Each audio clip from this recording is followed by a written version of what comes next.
এক ব্যক্তি জঙ্গলে হাঁটছিলেন, হঠাৎ দেখলেন এক সিংহ তার পিছু নিয়েছে। তিনি প্রাণভয়ে দৌড়াতে লাগলেন, কিছু দূর গিয়ে একটি পানিহীন কুয়া দেখতে পেলেন। তিনি চোখ বন্ধ করে দিলেন ঝাঁপ। পড়তে পড়তে তিনি একটি ঝুলন্ত দড়ি দেখে তা কপ করে ধরে ফেললেন এবং ওই অবস্থায় ঝুলে রইলেন। উপরে চেয়ে দেখলেন কুয়ার মুখে সিংহটি তাকে খাওয়ার অপেক্ষায় দাঁড়িয়ে আছে। নিচে চেয়ে দেখলেন বিশাল এক সাপ তার নিচে নামার অপেক্ষায় চেয়ে আছে।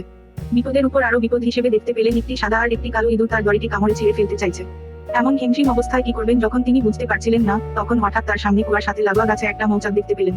তিনি কি মনে করে সেই মৌচাকের মধুতে আঙ্গুল ডুবিয়ে তা চেটে দেখলেন। সেই মধুর মিষ্টতা এতই বেশি ছিল যে তিনি কিছু মুহূর্তের জন্য উপরের গর্জনরত সিংহ, নিচের হা করে থাকা সাপ আর দড়ি কাটা ইঁদুরদের কথা ভুলে গেলেন। ফলে তার বিপদ অবশ্যম্ভাবী হয়ে দাঁড়ালো।